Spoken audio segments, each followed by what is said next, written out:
Another subtle yet devastating aspect of the global conspiracy is their manipulation of calendars, clocks, and our perception of time. We are being enslaved by man-made mechanisms and systems for keeping time. Not only are we wage slaves to bankers, governments, bosses, and landowners, but we are also time slaves to our watches, clocks, and calendars. We slave to 9-to-5 school and work days. We slave to 5-day school and work weeks. We are spiritual slaves to Greenwich Mean Time, the Gregorian calendar, and an unnatural 7-day week. Buried Inside from Chronoclast wrote, "Time is the primary socializing tool, and the clock is the key machine of industrial capitalism. The imperialism of space and material is everywhere evident, but the imperialism of time is a shadowy beast. What is of direct concern is how time is perceived, controlled, exploited, manipulated, institutionalized, and internalized. If we do not understand time, we become its victims. One thing remains apparent. Time politics are power politics. Every sundial, watermill, calendar, week cycle, social policy, and temporal monument has served a particular interest and ideology. The hallmark of these, of course, has always been technological power and chauvinist control. In the service of precision, the atomic second is now defined as the duration of 9,192,631,770 particle oscillations within a cesium-133 atom. If you follow the sun and moon to keep track of time instead of clocks and watches, many things change. If stores open at sunup and close at sundown, managers cannot anally enforce punching time cards. If you tell your friends to meet you at the river when the sun touches the tree line, you naturally, patiently wait for them while watching a beautiful sunset. If you tell your friends to meet you at the mall at 7:30 p.m., then you must constantly look at your wrist or the wall, watching a series of cumulatively frustrating numbers. Samuel Macy wrote, "That people can be characterized as wound up, run down, rusty, or going like clockwork is essentially a product of 17th century thought. It implies not only that their work may be accurately measured, but also that their motions can be studied. Given proper incentives, they will follow predetermined and appropriately mechanical patterns. When indoctrinated into meaningless calendars, like the Gregorian and Julian, wristwatches, 9-to-5 workdays, and 5-day work weeks, people most certainly do follow predetermined, mathematically calculable patterns and tendencies. We like to have a drink after work. We like to watch a movie at the weekend. We like coffee in the mornings. We buy flowers on Valentine's Day, and so on. Our tendencies can be calculated and exploited by elites. Those who exist outside the constraints of time, wage slavery, have all the time and money they need to perform studies, hire psychologists, lobbyists, and advertisers to further their gains. Time is money, so they say." Jeremy Rifkin wrote, "In hierarchical time culture, status is often delineated in terms of how valuable a person's time is. The time poor are made to wait, while the temporally privileged are waited upon." Jose Arguelles wrote, "Gets us back to the theme of time is money. No wonder time is money is ingrained into our consciousness and culture, and that seems to be the main purpose of the calendar we use, to keep track of our accounts, pay our bills, and set up our appointments. We might not think about it this way, but the calendar we use programs us to use it the way we do. But are all calendars like this one? Nothing more than an arbitrary program to take care of business? What about the sun, the moon, and the stars? Okay, let's keep this one point in mind. A calendar is a programming device. It programs the culture, the people, the society that uses it. It creates a feedback loop between the mind of the user and its program. The nature of the calendar determines the nature of the society." Buried Inside wrote, "Secured at birth and bred as fresh livestock, to the power brokers of hypercapitalism, our lives are on the auction block. Make way for the experience economy. Make way for the access economy. Make way for the new time currency. Welcome it all like the coming of Rome." Karl Marx wrote in Das Kapital that to work at a machine, The workman should be taught from childhood in order that he may learn to adapt his own movements to the uniform and unceasing motion of an automaton. This statement has been implemented into our government and corporate institutions in many ways. Students align themselves with the approximate 9 to 5, 8-hour workday 5 days a week. We take this coincidence for granted or explain it away by the convenience of aligning work and school schedules for daycare purposes. But in reality, what it instills is this psychological mechanism of slavishly submitting to the regulated schedules of employers. Also, the factory-like seating and positioning of a boss at the blackboard, giving out standardized directives, is a product of the industrial age. Without this long-term conditioning from a young age, would we so willingly sell our lives for minimum wage? Jeremy Rifkin wrote, "We are making the transition into what economists call an experience economy, a world in which each person's own life becomes, in effect, a commercial market. In business circles, the new operative term is the lifetime value of the customer, the theoretical measure of how much a human being is worth if every moment of his or her life were to be commodified in one form or another in the commercial sphere. Time has been broken down for us in many ways, some of which make sense and others which seem senseless. Many delineations of time have astronomical significance, which seem sensible. The sun and Earth's interaction gives us a yearly cycle, the moon's lunation pattern gives us a monthly cycle, the constant rising and falling of sun and moon gives us a daily cycle, and the tides give us a natural quarter-day cycle as they come in and out. All other delineations of time, however, are arbitrary and man-made. The fast-ticking second appears nowhere in nature, except when people claim it resembles a human heartbeat, but this too is arbitrary, because human heartbeat constantly changes pace. The minute, named after Min, the moon, is also an invented cycle with no actual parallel in nature. The hour, named after Horus, the Egyptian Jesus, who divides the days and nights into 12 equal parts, is an ancient myth, but not a cycle found in nature. The worst and most spiritually enslaving of the created cycles, however, is undoubtedly the week. Because of this ludicrous, unnatural cycle, almost everyone in the world, no matter what their life was like the past 7 days, ends up being almost exactly the same the next 7 days. Every 7 times the sun rises and falls, most of the world's population hits the replay button on their life and continues repeating the same pattern and schedule like a skipping record for their entire existence. The worst part is that we have been so indoctrinated into the weak system that every little facet of modern society, from schools to paychecks to TV programs, are irreversibly locked in. Jose Arguelles wrote, "Blue Monday, how I hate Blue Monday," is how the old Fats Domino song began. Why is that? Because, of course, that is the first day of the 5-day work week. Fats Domino must have had some clue about time killing us, otherwise it wouldn't have to be Blue Monday. So Monday through Friday, for most employed people, as well as schools and public and government institutions, is the work week. Then comes Saturday and Sunday, the weekend. The work week is ruled by the clock, which is why it is also referred to as 9 to 5. Saturday and Sunday should be soul time, but is it? Well, a little bit. There is Sunday church, maybe an hour or so for the soul, or maybe Saturday synagogue. But what is it really about, these weekends?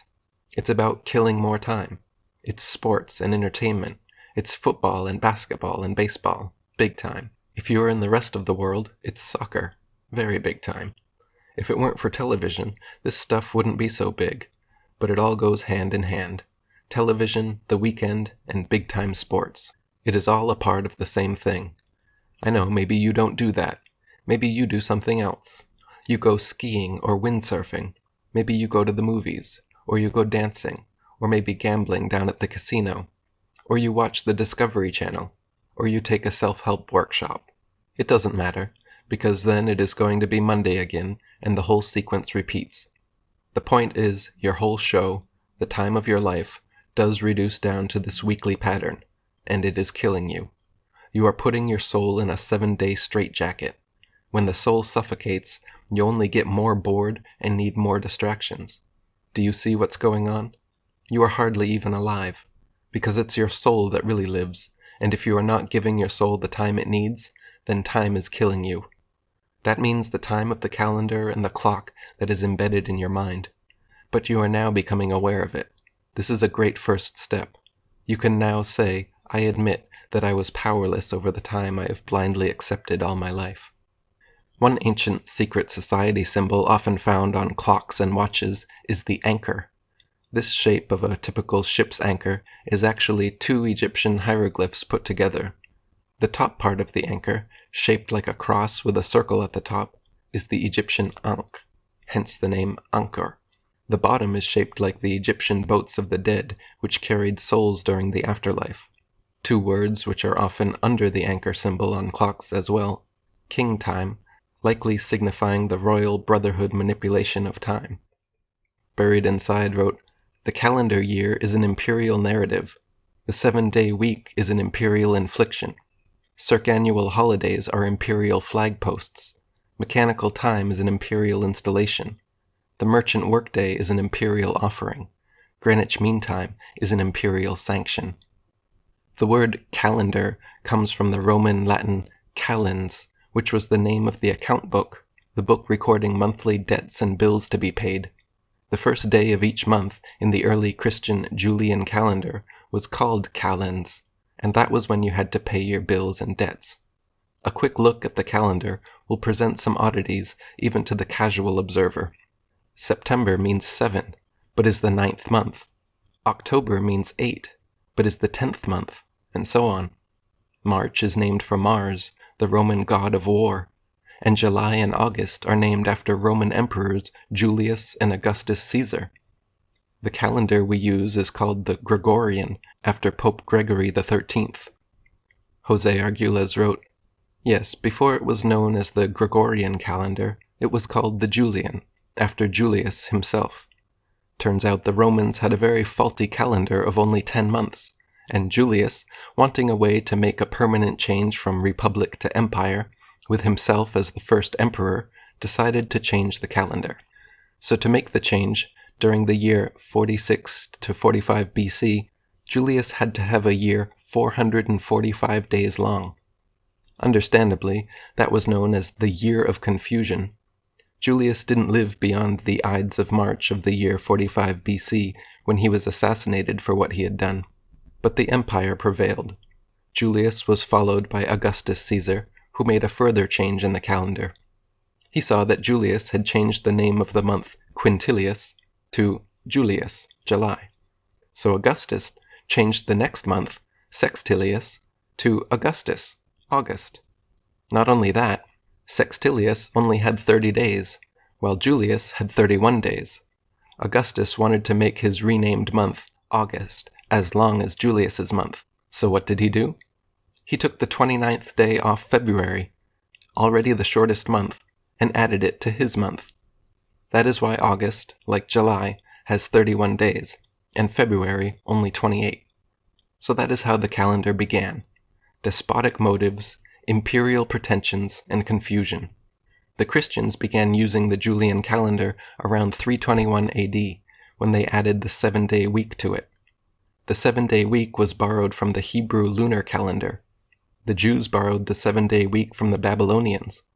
The 7-day week never correlates perfectly any of the months, except when February 1st might fall on a Sunday. Then there will be 4 perfect 7-day weeks in a month. The moon goes around the earth 13 times in 1 year. 13 times 28 equals 364, plus 1 day equals 365 days, 1 solar year. The ancients all used 13 moon, 28-day calendars and celebrated the extra day, always on July 25th, as the day out of time, when the rising great star Sirius peaks. The Druids, Incans, Mayans, Egyptians, Polynesians, Lakota, and many other cultures all used 28-day moon calendars. David Icke wrote, "The native peoples of the world who still live by moon time are far more in tune with nature because they are operating on the same time-energy flow as nature. They are in sync with it. But in 1572, Pope Gregory announced that a new calendar was to be introduced, the Gregorian calendar, and it was implemented in October 1582. It was another Brotherhood scam, and the Gregorian calendar became the fixed standard time for the planet. This means that the human mind is tuned to this manufactured flow of time when we look at a clock, a watch, or plan the future with a diary. And where is the center of this time system? The 0 point from which all the world's people tune their timepieces? Why, it's only Greenwich in London, across the River Thames, from the City of London financial district, the Brotherhood's operational heartland. And what was the inspiration for the Gregorian calendar? The one used in Babylon. The Gregorian calendar is a farce. It is the time equivalent of throwing all your clothes in a wardrobe and leaning against the door to stop it flinging open. The clothes may just about fit in the space if you push them in hard enough, but what a mess. Here we have a 12-month year of 60-minute hours and 24-hour days, with the months so ill-fitting that some are 30 days, others 31, another 28 or 29 every 4 years. Yes, fits like a glove. But a sensible measurement of time was not the motivation. Disconnecting human consciousness from moon time was the idea, and the Gregorian calendar removed the 13th moon. There should be 13 moon cycle months of 28 days, but instead we have 12 months and 12 moon cycles. The Brotherhood hierarchy still operates their calendars to moon time, another reason for their obsession with 13. Months are not a proper unit of time, are they? A month is either 28, 29, 30 or 31 days long. In common parlance, we talk about a month being 4 weeks long, but they're not. Only February is exactly 4 weeks long, and even then, that's only true 3/4 of the time. 94% of months are longer than a month. We know exactly how many seconds in a minute, how many minutes in an hour, hours in a day, and days in a week. We even know exactly how many months in a year. But the months themselves are a mystery. They chop and change. Let me give you an example, okay? Let's talk about something real, human pregnancy. Okay, we've all learned this all our lives. We all know. How many months are we told an average human pregnancy should last? 9. Very good. 9 months. Now, hands up if you are a parent. Okay, parents, how many weeks were you told on average your pregnancy would last?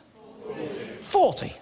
40 weeks is 10 bloody months, isn't it? 10 months, we've been bilked our whole lives. You spend your whole life as a woman thinking if you get pregnant it'll be 9 months, and then you get there and you discover it's actually 10. You've been conned, haven't you? Let's look at the year. How many months are there in a year? 12. Exactly. How many weeks are there in a year? 52. Good. However, 12 months, well, 12 times 4 is 48. And 52 minus 4 is 48.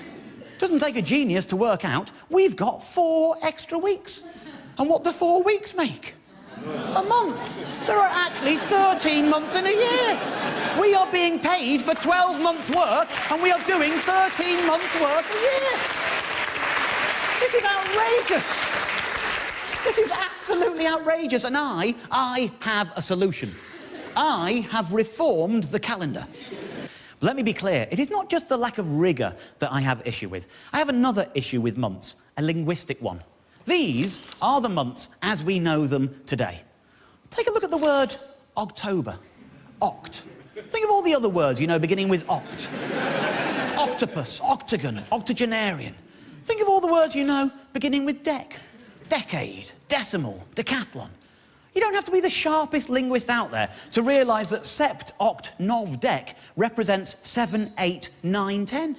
And yet we've put them in positions 9, 10, 11, 12. Why has that happened? I'll tell you why that's happened. It's because of the bloody Romans. Before that, we used to have months called quintilis and sextilis. It used to be 5, 6, 7, 8, 9, 10. But then the Romans got all egotistical on us. They wanted to name 2 months after their emperors. They named months after Julius Caesar and Augustus Caesar. Can you imagine the ego involved in naming a month after a human being? It's one thing naming it after a god. You know, you've got January after Janus, that's okay. Mars gives you March, that's okay. I mean, if you believe in a god, why wouldn't you want to venerate them by naming something as fundamental as a period of time after them? That makes sense. but not an actual human being. Get your egos out of the game. That is ridiculous. Well, they have confused things by naming July and August so, and then everything got moved around at a later date. So what we're going to do, we're going to correct this system. The first thing we're going to do is sort out the numbering, obviously. So let's call that 7, 8, 9, 10, because they are called 7, 8, 9, 10. That's what they are. So if they're going to be 7, 8, 9, 10, it follows, does it not, that that becomes 6, 5, 4, 3, 2, and 1. So if that's what the numbers are going to be now, let's move July and August down to there, and let's move January and February down to there. So now we've got all the same months in the same order, it's just the numbering is more appropriate, okay? That's easy. Now, let's remove the egotistical Romans from our calendar. Let's remove Julius Caesar, remove Augustus Caesar. Let's perform a Caesarean section on our calendar.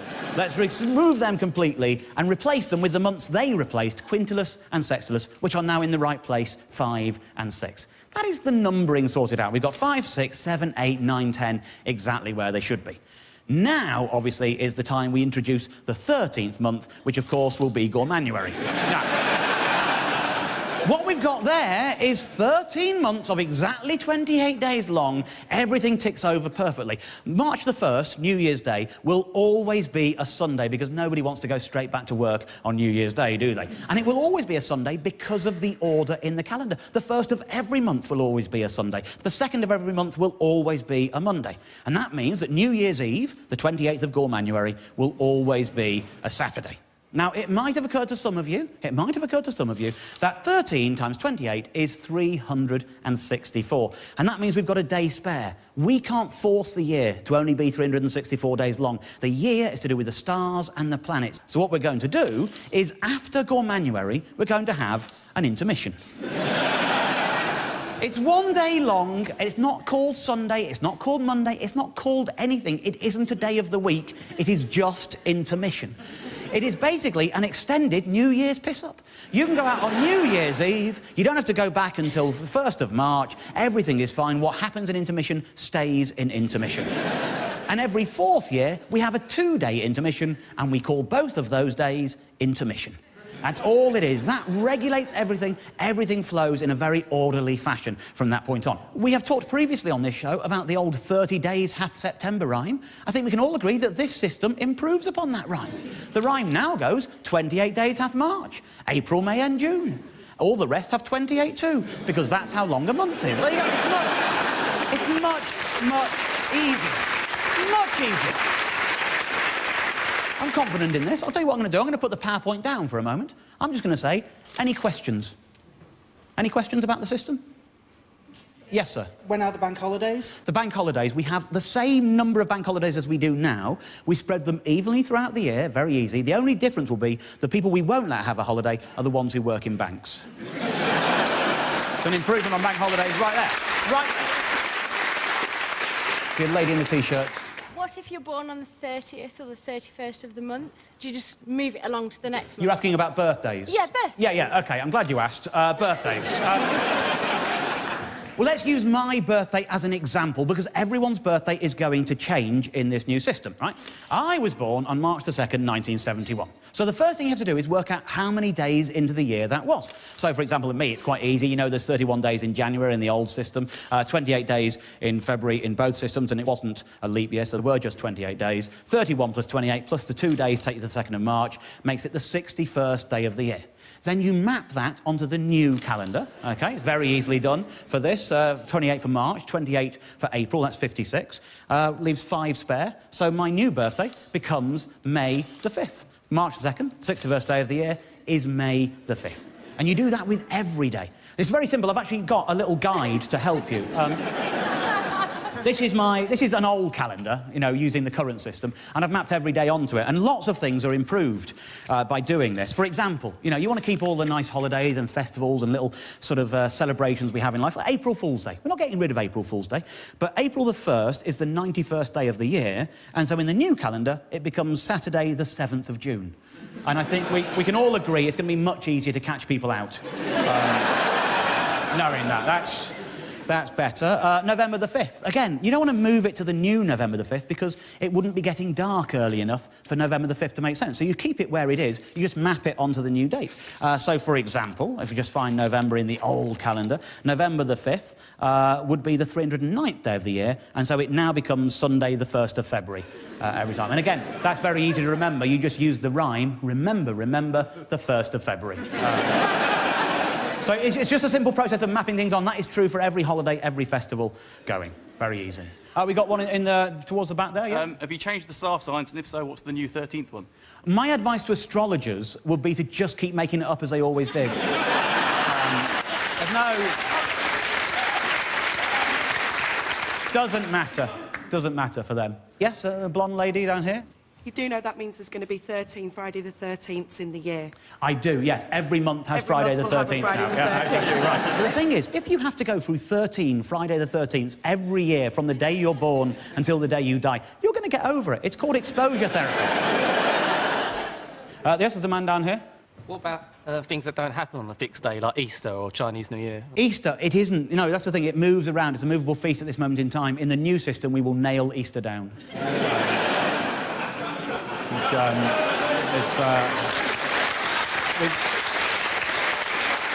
We've thought of everything. We really have. In fact, just looking through that calendar of the old system, which shows you how complicated it is, we've got a new calendar, and we'll have new merchandise to go with it. So, for example, you could get a calendar like this, right? The thing with this kind of calendar, now, every day is always the same day of the year. It's always a Sunday on March the 1st. We know that. The same system. So what we do with these calendars now, you produce them and they're wipe clean.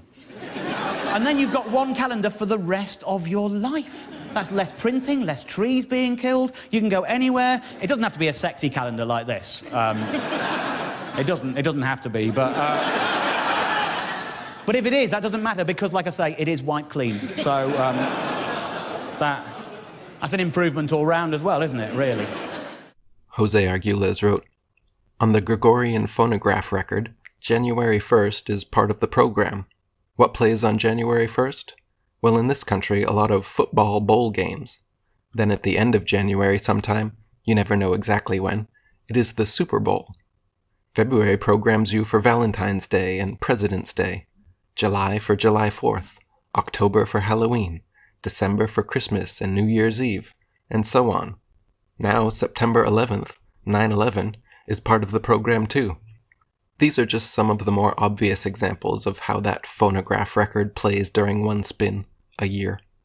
Every time one of those dates draws close, whole segments of the population respond in pre-established ways. There are a lot more programs the calendar plays. The beginnings and endings of wars, Veterans Day, Memorial Day, April Fools, Tax Day, Labor Day. The memories of all of these events are accumulated according to the dates in which they occur. Then everyone has personal dates that trigger their emotions and memories too, like the day you were born, or the day your son died, or when you got married. The Gregorian calendar is arbitrary and irregular. You would hardly ever think about any natural factors by using this calendar. January 1st doesn't correspond to any solstice or equinox or anything natural at all. With a program like that, of course you wouldn't think of the seasons or the moon when you use this calendar. It is almost as if this calendar is meant to keep you out of phase with nature. It is easy to overlook an unequal or irregular measure in time because we can't touch or see time. But would we overlook such an uneven standard in a yardstick or ruler? And if we were to go ahead and try to make or build things with an uneven ruler, wouldn't they come out crooked or sloppy? Maybe after a while, we would say, "Oh, that's all right. We've lowered our standard to accommodate these sloppy constructions. You'll get used to it. We've always done it this way." But would you really settle for substandard measures of objects and forms in space? Yet we put up with substandard and uneven measures in time. Thinking it doesn't matter may already be an effect of accepting so long the uneven measure. If space affects our senses, time affects our mind. Therefore, the effects of a crooked time on the mind may be far more subtle, yet far worse than the effects of a crooked space on the senses. We could all develop a crooked mind without even knowing it. Wouldn't a crooked mind see the world in a crooked way and create problems for itself without knowing it? Not only that, but we would then think all of our problems come from someplace outside of ourselves. We would always be looking for the problems out there someplace. The female essence has long been associated with the moon, in large part because of women's 28-day menstruation cycle. The measure of the moon from new moon to new moon is called the synodic cycle, and is 29.5 days in length. However, the sidereal lunar cycle, which measures the moon from where it reappears in the same place in the sky, is only 27.1 days in length. So 28 days, already encoded into women's biological cycles, is the average lunar cycle. This is not coincidence either, proven by luminescent ovulation cycle adjustment, the patented process whereby using on sleeping women a series of lights mirroring light cycles of the moon, their ovulation cycles change. Patent 6497718. Ovulation is about 14 days, half cycle, before menstruation. So in ancient times, women the entire world over would usually have menstruation aligned with the new moon and ovulation aligned with the full moon. It has been shown that 20% more people are admitted into hospitals and mental health facilities during full moons. Could humans be sexually frustrated due to unnatural misalignments in women's biological cycles? Is this why lonely dogs howl for companionship during the full moon? Ancient societies would often hold monthly fertility ceremonies in honor of the moon, femininity, but nowadays those who worship the moon and lunar cycles are called lunatics, monsters, and nuts. Those who measure time by the sun's solar calendar find solace. The etymology, again, points towards our illuminated mass stars and their sun worship. Most girls feel embarrassed or at least inconvenienced by their onset of womanhood. First periods are accompanied by tampons, pads, teasing schoolboys, and warnings or horror stories from other older women. Zaire tribespeople, Native Americans, and other primitive cultures honor their women's first periods with puberty ceremonies.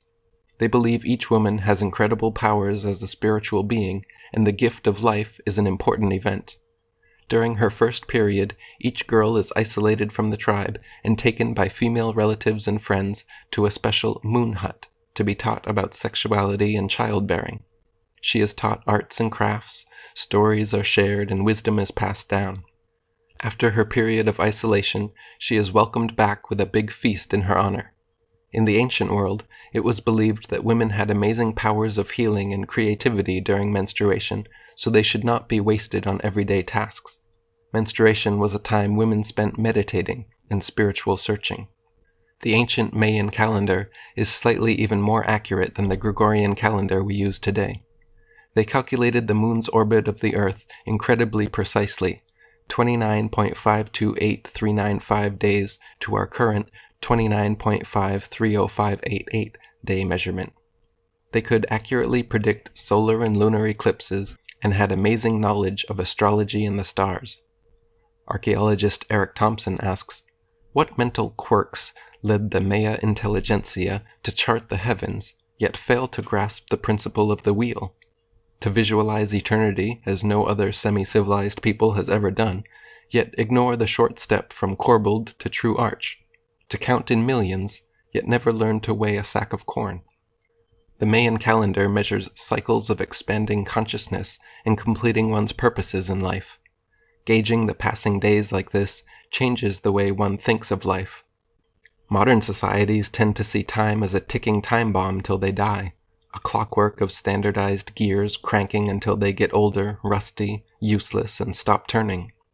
The Mayans, like early Christians, believed in reincarnation, which fits with their calendar. They believed all of life was a spiritual evolution and an expanding of consciousness and purpose, so each day correlates as such. For instance, as I write this, today is the second day of the new Jaguar moon of intention. Each moon has a spirit animal and purpose.